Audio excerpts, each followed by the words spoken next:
इस दुनिया में अरबों लोग हैं और सभी सफलता प्राप्त करना चाहते हैं। बहुत से लोग तो ऐसे हैं जो सफलता के लिए शुरुआत ही नहीं करते, लेकिन करोड़ों लोग ऐसे भी हैं जो सफलता को प्राप्त करने के लिए शुरुआत तो कर देते हैं, लेकिन सफलता के रास्ते में केवल 2 कदम रखते ही जब एक छोटी सी प्रॉब्लम सामने आ जाती है और अपना सीना तान लेती है तो कुछ लोग डर जाते हैं।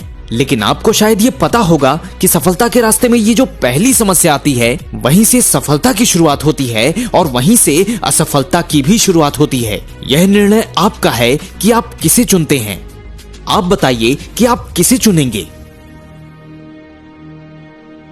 जी हाँ, आपने सही कहा।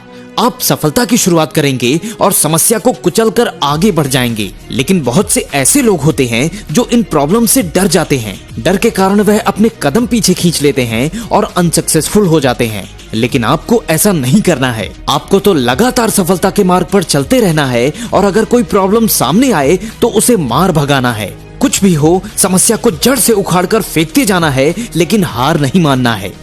आइए अब मैं आपको एक खेल के मैदान के बारे में बताता हूँ जिसमें आप हमेशा से खड़े हुए हैं और तब से खड़े हुए हैं जब से आप इस दुनिया में आए हैं और तब तक खड़े रहेंगे जब तक आप चाहेंगे। यह दुनिया एक खेल का मैदान ही तो है और आप इसके एक खिलाड़ी हैं। अब जब आप खिलाड़ी हैं तो आपको जीतना है और जीतने के लिए आपको खेलना होगा।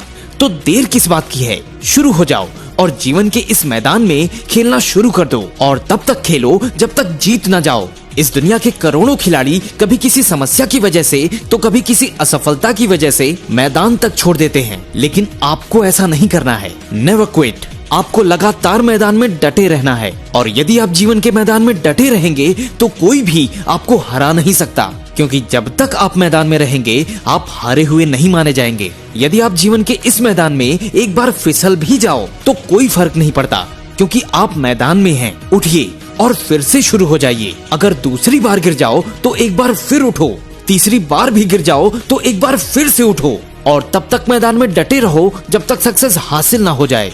दोस्तों, सफलता एक मोती की तरह होती है जिसे पाने के लिए समंदर में गोता लगाना पड़ता है और गहराई में जाकर मोती के लिए प्रयास करना पड़ता है। जरूरी नहीं कि एक बार में ही मोती मिल जाए। आपको तब तक समुद्र में गोता लगाकर उसकी गहराई में जाना है जब तक मोती न मिल जाए। यदि असफल हो जाओ तो इसे एक चुनौती के रूप में लो। क्या आपको पता है कि सफलता हमें मायूस करने नहीं आती, यह हमारे आत्मविश्वास को तोड़ने नहीं आती, बल्कि यह हमें बताने आती है कि कुछ कमी रह गई है। वह हमें कुछ नया सिखाने आती है। आप उस कमी को हटा दो और फिर से आगे बढ़ जाओ और यह सीख लो कि दोबारा वह गलती नहीं दोहरानी है जिसकी वजह से फेलियर मिली। यह बात अपने अंदर कूट कूट के भर लो कि हार नहीं माननी है। एक दिन ऐसा जरूर आएगा जब आप विजेता बन जाएंगे और सफलता का मोती आपके हाथों में होगा और जिसकी चमक से यह पूरा संसार रोशन हो रहा होगा।